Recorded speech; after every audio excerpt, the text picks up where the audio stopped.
हमारे पिछले वीडियो में हमने रैशनल नंबर के बारे में पढ़ा था। अब हम हमारे इस वीडियो में इरेशनल नंबर के बारे में पढ़ेंगे और साथ ही साथ एक्सरसाइज 1.2 स्टार्ट करेंगे। चलिए देखिए, introduction part of irrational number. देखिए, पहले तो मैं आप लोग को इरेशनल नंबर का डेफिनेशन बताती हूँ। Any number which is not in the form of p by q where p and q are integers and q is not is equals to 0। क्या होना चाहिए? p और q इंटीजर्स हो और क्या साथ ही साथ क्या हो? q 0 के इक्वल ना हो। इस फॉर्मेट में आपका नंबर नहीं होना चाहिए। हमारे लास्ट डेफिनेशन जो कि रैशनल नंबर के डेफिनेशन में हमने ये देखा था कि ऐसा कोई नंबर जो p बाई क्यू के फॉर्म में हो और साथ ही साथ p q रैशनल हो और q 0 के इक्वल में ना हो तो उसको क्या बोलेंगे? हम रैशनल नंबर बोलेंगे। लेकिन यहाँ हमको क्या करना है, उस वो नहीं होंगे तो वो सारे नंबर्स क्या कहलाएंगे? आपके इरेशनल नंबर्स कहलाएंगे। फॉर एग्जाम्पल, इसका एग्जाम्पल है √2, √3, √5, पाई। ये सारे क्या होंगे? आपके इरेशनल नंबर्स होंगे। अब √2 इरेशनल नंबर, √3, √5 इन सब जो इरेशनल नंबर है इसके प्रूफ को आप क्लास 10th में पढ़ेंगे।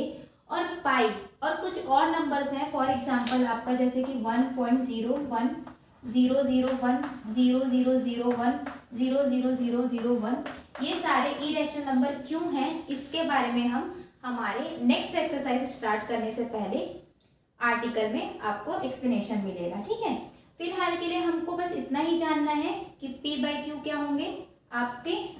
अगर p by Q rational number के फॉर्म में नहीं है तो सारे क्या होंगे? इरेशनल नंबर होंगे। और साथ ही साथ अब जो हमने पहले पढ़ा था कि रैशनल नंबर कंटेन करता है whole number, natural number, integers. अब आपके पास एक नया नंबर सिस्टम आ गया, डेट इज इरेशनल नंबर्स। तो जब आपके पास रैशनल नंबर भी हो और इरेशनल नंबर हो तो एक उससे बड़ा नंबर सिस्टम जनरेट होता है।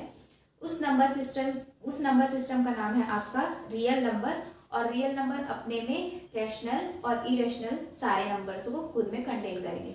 जैसे कि देखिए, अगर हम रियल नंबर का डेफिनेशन लिखते हैं तो real number contains all rational and irrational numbers. ठीक है, रियल नंबर क्या कंटेन करेंगे? सारे रैशनल और इरेशनल नंबर को खुद में कंटेन करेंगे। अब देखिए, यहाँ पर एक छोटा सा पॉइंट है जो आप नोट कर सकते हो, जो बहुत इंपॉर्टेंट पॉइंट है। Every real number represented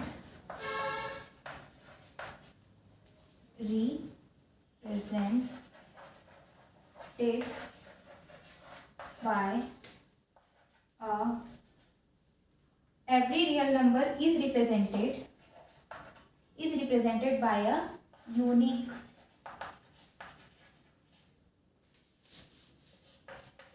point in number line। जितने भी आपके रियल नंबर्स होंगे वो क्या होंगे? एक नंबर लाइन पे यूनिक पॉइंट को रिप्रेजेंट करेंगे। ठीक है, किसी भी, जैसे कि अगर आपके पास एक नंबर लाइन है तो अगर आपका एक पॉइंट है तो एक पर्टिकुलर रियल नंबर होगा। हर डिफरेंट पॉइंट एक डिफरेंट रियल नंबर को रिप्रेजेंट करते हैं। ठीक है, और इसी के अपोजिट में एक और कंडीशन, इस सेम स्टेटमेंट को हम इस तरह से बोल सकते हैं, every point on the real line, every point in the number line represent a unique point of real number। क्या होगा कि सभी पॉइंट जो नंबर लाइन में प्रेजेंट हैं वो एक यूनिक रियल नंबर को रिप्रेजेंट करेगा। ठीक है, तो यहाँ पर यहाँ पर जो स्टेटमेंट है कि हर पॉइंट क्या होगा, किसी भी नंबर लाइन का यूनिक पॉइंट होगा जो कि रियल नंबर को रिप्रेजेंट करेगा। ओके, तो चलिए इसके बाद हम अपना एक्सरसाइज स्टार्ट करते हैं, डेट इज एक्सरसाइज 1.2।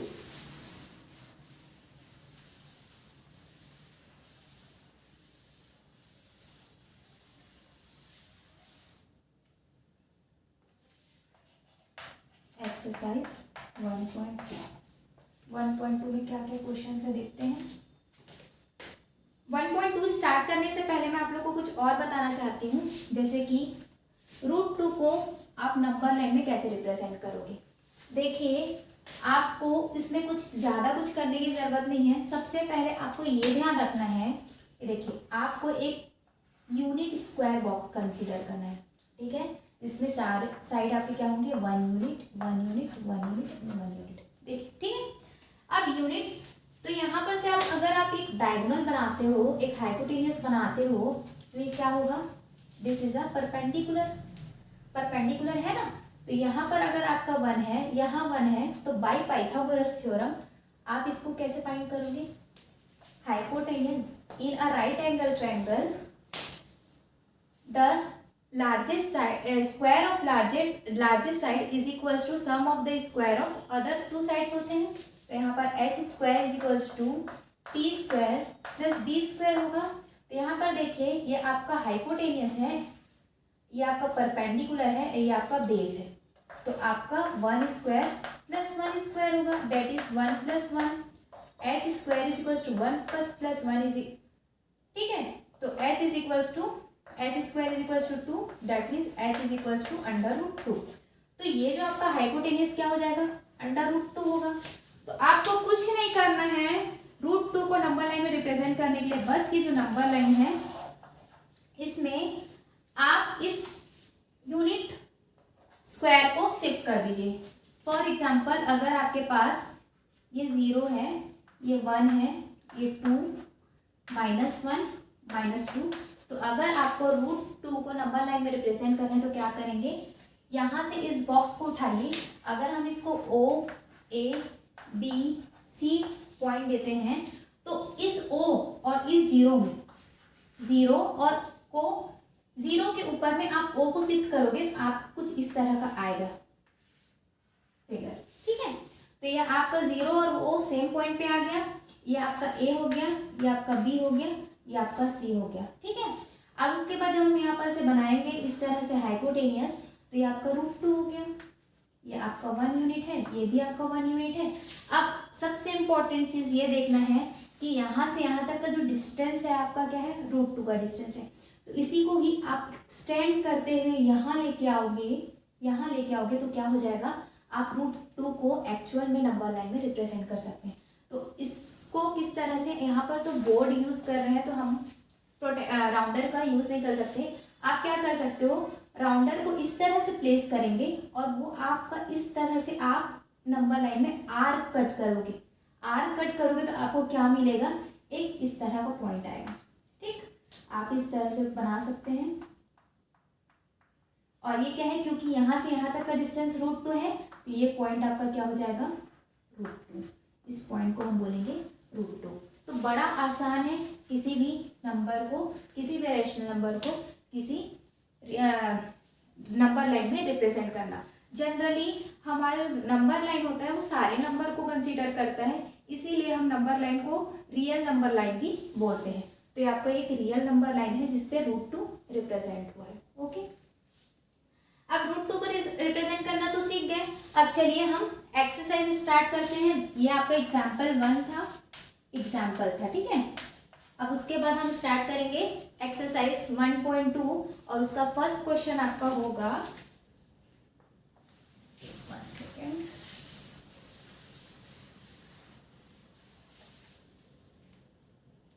आपका फर्स्ट क्वेश्चन होगा, state whether the following statement are true और false, justify your answer. First question आपका फर्स्ट है, आपको बताना है कि आपके जो स्टेटमेंट है वो ट्रू है या फॉल्स है। अगर ट्रू है तो आप अपने आंसर के लिए रीजन दीजिए, फॉल्स है तो भी दीजिए। Every rational number is a real number, of course yes, क्या होगा, yes every rational number is a real number. ये रियल नंबर के डेफिनेशन से ही आप बोल सकते हैं। क्या होता है रियल नंबर का definition? Because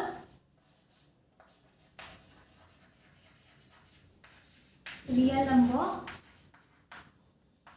is a collection of all rational and irrational numbers. Okay, चलिए अब नेक्स्ट देखते हैं। हमारा सेकेंड क्या है? Every point on the number line is of the form root m where m is a natural number. यहाँ पर बोल रहे हैं कि सभी पॉइंट किसी भी नंबर लाइन में रूट एम की तरह रिप्रेजेंट करेंगे, वहां पर एम क्या होना चाहिए? Natural number. तो इसका आंसर आपका नो होगा, क्योंकि देखिए मैं पहले आपको रीजन बताती हूँ फिर स्टेटमेंट लिखूंगी। देखिए, अगर आप ने अभी तक -√2 की वैल्यू नंबर लाइन में रिप्रेजेंट नहीं की है, हमने सारे रूट के जो वैल्यूज है उसको पॉजिटिव में ही कंसीडर किए हैं। यहाँ पर जो आपका वैल्यू हो रहा है ये आपका नेचुरल नंबर नहीं है, is not a natural number. तो इस कंडीशन के अकॉर्डिंग हम यहाँ पर स्टेटमेंट ये बोल सकते हैं कि नो, और मैं आपका रीजन इस तरह से देती हूँ आपको। नो, आपका रीजन ये होगा, नो एवरी पॉइंट, यहाँ पर डायरेक्टली हम लिख सकते हैं देयर इज नो नेगेटिव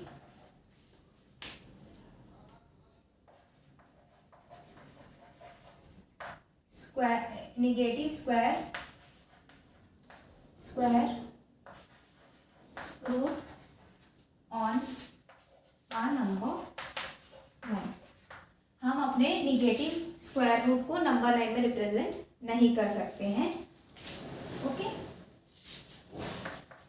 आपका थर्ड रीजन होगा every real number is a rational number.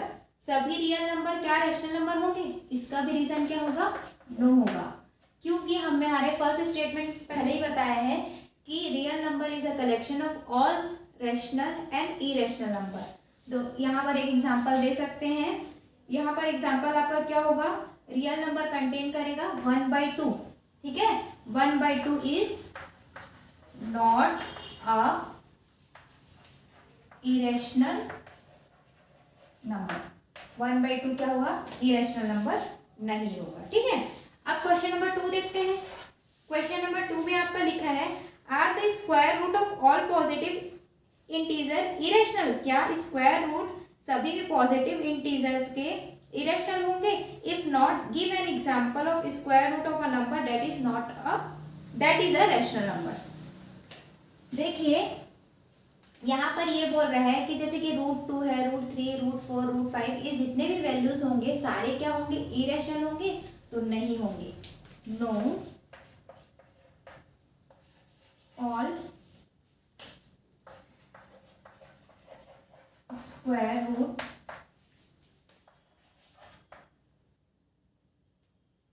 Of all positive integers irrational. सभी स्क्वायर रूट इरेशनल नंबर नहीं होंगे। For example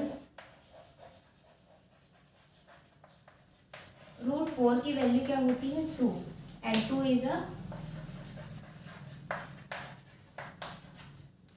rational number. इस टाइप ओके एवरीवन? चलिए अब हम क्वेश्चन नंबर 3 करते हैं। Show how √5 can be represent on the number line. कैसे हम √5 को नंबर लाइन में रिप्रेजेंट करते हैं?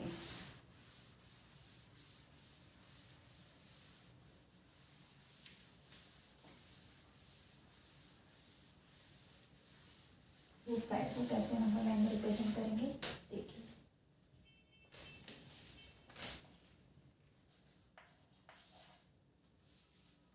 थर्ड क्वेश्चन नहीं है, 5 को नंबर लाइन में आपको रिप्रेजेंट करना है। सबसे पहले तो आपको ये ध्यान देना है कि √5 को आप ब्रेक कैसे कर सकते हो। चलिए देखते हैं √5 को हम कैसे ब्रेक कर सकते हैं।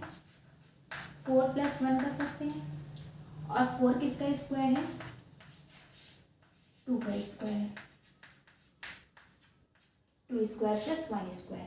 तो यहाँ पर अगर हम देखिए, पहले मैं आपको कॉन्सेप्ट बताती हूँ, उसके बाद हम उसको नंबर लाइन में रिप्रेजेंट करेंगे। जैसे कि हमने √2 के लिए किया था, अगर हम इसका बेस को हम 2 कंसीडर करें, 2 यूनिट, और अगर हम परपेंडिकुलर को 1 यूनिट कंसीडर करते हैं, तो यहाँ से एक हाइपोटेन्यूज बना सकते हैं। देखिए ये आपका परपेंडिकुलर है, ठीक है, दिस इज द परपेंडिकुलर। आपका बेस 2 यूनिट है, हाइपोटेन्यूज 1 यूनिट है।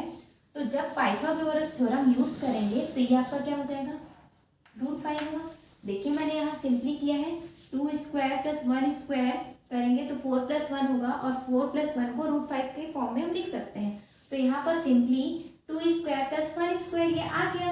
तो ओवरऑल हम यहाँ पर बोल सकते हैं h² = t² + b²। तो यहाँ पर हो जाएगा 1 स्क्वायर + 2 स्क्वायर, और यहाँ पर h² है, तो h² = 1 + 4 = 5। तो हम यहाँ बोल सकते हैं h = √5। तो यहाँ पर पाइथागोरस थ्योरम से हम √5 को इस तरह से रिप्रेजेंट कर सकते हैं। यूनिट देखिए, यूनिट वैल्यू यहाँ पर होगा, परपेंडिकुलर में यहाँ पर 2 यूनिट्स होंगे। तो नंबर लाइन में इसको किस तरह से रिप्रेजेंट कर सकते हैं, like see, this is O, this is A, इसको A कंसीडर कर लेते हैं, दिस इज B, ठीक। तो यहाँ पर अगर आपके पास नंबर लाइन है, ये आपका 0 है, this is 1, this is 2, this is 3, this is -1, -2 and -3, और इस टर्म को हम यहाँ शिफ्ट कर रहे हैं, ठीक है। तो ये O और ये 0 आपस में क्या करेंगे, कोइंसाइड करेंगे। तो ये पॉइंट आपका O हो जाएगा, ये आपका पॉइंट A हो जाएगा, और यहाँ से अगर हम एक यूनिट वैल्यू मेजर करते परपेंडिकुलर बनाते हैं, तो ये आपका इस तरह से आ जाएगा, ठीक है। जब आप इसको राउंडर से करेंगे तो आपको एकदम एग्जैक्ट मिलेगा। और देखिए ये आपका हो गया 2 यूनिट है, ये आपका टोटल यहाँ से यहाँ तक का डिस्टेंस, और यहाँ से यहाँ तक का डिस्टेंस आपका 1 यूनिट है। तो ये आपका क्या हो जाएगा, √5 रिप्रेजेंट हो गया नंबर लाइन में। और जैसे कि मैंने √2 के लिए बताया था, जब आप इस पॉइंट को इधर एक्सटेंड करते जाओगे, जब आप एक्सटेंड करते जाओगे तो आपको क्या मिलेगा, एक आर कट करोगे, और जब आप आर कट करोगे तो यहाँ पर समथिंग एक पॉइंट आएगा, वो किसको रिप्रेजेंट करेगा, √5 को। तो ओवरऑल यहाँ से यहाँ तक का जो डिस्टेंस है वो क्या है, √5 का मेजरमेंट है। और ये क्या है, आपका प्रेजेंटेशन है √5 नंबर लाइन में। तो इस तरह से आप नंबर लाइन में √5 को रिप्रेजेंट कर सकते हैं। Okay all of you. तो चलिए अब हम अपना नेक्स्ट क्वेश्चन स्टार्ट करते हैं, दैट इज क्वेश्चन नंबर 4। ये आपका एक्चुअल में एक्टिविटी है आपकी क्लास में, लेकिन जहाँ तक हो सकता है मैं आपको इस क्लास में आपको बताऊंगी कि कैसे क्वेश्चन नंबर 4 को हम सॉल्व करेंगे। सबसे पहले हम क्वेश्चन नंबर 4 को डिटेल में रीड करते हैं, ठीक है। Classroom activity constructing the square root spiral, आपको एक स्क्वायर रूट स्पाइरल कंसीडर करना है। Take a large sheet of paper and construct the square root spiral in the following fashion. Start with a point O and draw a line segment OP of unit length. Draw a line segment P1 P2 perpendicular to OP1 of unit length. Now draw a line segment P2 P3 perpendicular to OP2. Then draw a line segment P3 P4 perpendicular to OP3. Containing in this manner, you can get the line segment Pn-1 Pn by drawing a line segment of unit length perpendicular to OPn-1. In this manner, you will have created the point P2, P3, dash dash dash Pn up to infinity and joining them to create a beautiful spiral depicting √2, √3, √4। चलिए अब हम देखते हैं कि इस question को कैसे हमको बनाना है। तो इसके लिए थोड़ा ज़्यादा स्पेस चाहिए, तो चलिए बोर्ड क्लीन करते हैं। अगर आपको किसी भी पॉइंट पे सॉल्यूशन नोट करना है या किसी टॉपिक को नोट करना है तो आप वीडियो पॉज करके बड़े ही आसानी से उस एरिया को, उस पार्ट को आप नोट कर सकते हो। तो चलिए अब हम देखते हैं क्वेश्चन नंबर 4।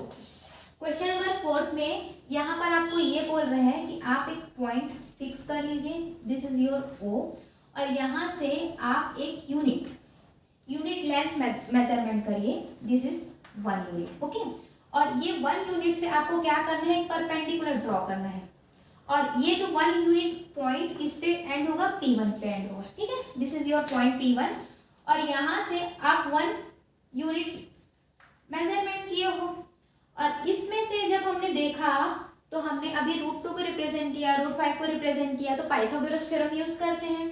देखिए h square is equals to क्या होता है, h square is equals to 1 square plus 1 square, यहाँ पर परपेंडिकुलर भी 1 है, बेस भी 1 है, तो आपका हो जाएगा 1 + 1 h square, h is equals to √2 आपको मिलेगा। तो ये आपका क्या हो गया, √2 हो गया। अब ये जो आपका सेकेंड जो पॉइंट है इसको आप क्या करोगे, P2 कंसीडर करोगे, और OP2 से आपको एक परपेंडिकुलर यूनिट परपेंडिकुलर ड्रॉ करना है लाइक दिस। ये आपका क्या होगा, यूनिट परपेंडिकुलर होगा, ठीक है। ये आपका 1 यूनिट है, और यहां से आपको इस डिस्टेंस को मेजर करना है। तो यहाँ पर देखिए अब आपका बेस क्या हो गया, √2 और परपेंडिकुलर 1, तो आपका कुछ इस तरह से हो जाएगा, h square is equals to √2 का होल स्क्वायर। ये आपका फर्स्ट केस है P1 के लिए, आपका सेकेंड केस है P2 के लिए, plus 1 square is equals to 2 + 1 is equals to 3, h square is equal to 3, that means h is equals to √3। तो ये आपका पॉइंट क्या हो गया, √3। उसके बाद ये आपका पॉइंट क्या हो जाएगा, P3, ठीक। अब OP3 से आपको एक और परपेंडिकुलर बनाना है, ये कुछ इस तरह से होगा। इस परपेंडिकुलर में ये आपका फिर से क्या होगा, 1 यूनिट होगा, और 1 यूनिट से यहाँ से इस पॉइंट को ज्वाइन कराओगे, ये पॉइंट हो जाएगा आपका P4, और इस पॉइंट पे आप देखेंगे क्या आ रहा है, थर्ड वाली कंडीशन में जब आप सॉल्व करोगे तो h square is equals to √3 whole square plus 1 square, then you will get 3 + 1 is equals to 4। Overall we can say that h is equals to √4। तो ये आपका पॉइंट क्या हो जाएगा, √4। इसी तरह से जब आप आगे बढ़ते जाओगे तो ये आपका हो जाएगा नेक्स्ट परपेंडिकुलर कुछ इस तरह से बनेगा। ये आपका परपेंडिकुलर बन गया, ये आपका पॉइंट P5 हो गया, यहाँ से आपने ज्वाइन कराया, आपका बेस हो गया √4, ये परपेंडिकुलर 1 हो गया, तो ये आपका हो जाएगा √5 जब आप सॉल्व करेंगे। यहाँ से फिर से आप एक परपेंडिकुलर बनाओगे, तो ये आपका क्या हो जाएगा, यहाँ से आप जब ज्वाइन कराओगे तो ये आपका √6 होगा, ये आपका 1 यूनिट, ये आपका P6। देखिए P1 से स्टार्ट किया हमने, P1, P2, P3, P4, P5, P6। उसके बाद जब हम इससे फिर से एक परपेंडिकुलर बनाया हमने और यहाँ से फिर से ड्रॉ किया, ये आपका हो जाएगा P7 and this is your √7। तो आप देख रहे हो कि जब हम इसको आगे बढ़ाते जा रहे हैं तो एक स्पाइरल की तरह फॉर्म हो गया, और ये एक बहुत ब्यूटीफुल डायग्राम, आपको एक स्पाइरल मिल गया। चलिए यहाँ पर फिर से देखते हैं, यहाँ पर से परपेंडिकुलर बनाएंगे तो ये आपका कुछ इस तरह से होगा, और ये आपका हो जाएगा, डिस्टेंस थोड़ा ज़्यादा हो गया, आप लोग जब कॉपी में मेजरमेंट करके बनाओगे तो एग्जैक्ट आपको मिलेगा। ये कुछ इस तरह से होगा, P8, this is 1 unit, this is again 1 unit and this is your √8। यहाँ से फिर से आपको परपेंडिकुलर बनाना है, परपेंडिकुलर में 90 डिग्री मेजरमेंट होगा, ये आपका 1 यूनिट होगा, यहाँ से आपको फिर से इस पॉइंट पे लेके जाना है, दिस इज योर √9। इसी तरह जब आप बनाते जाओगे तो आपको क्या मिलेगा, एक ब्यूटीफुल स्पाइरल मिलेगा।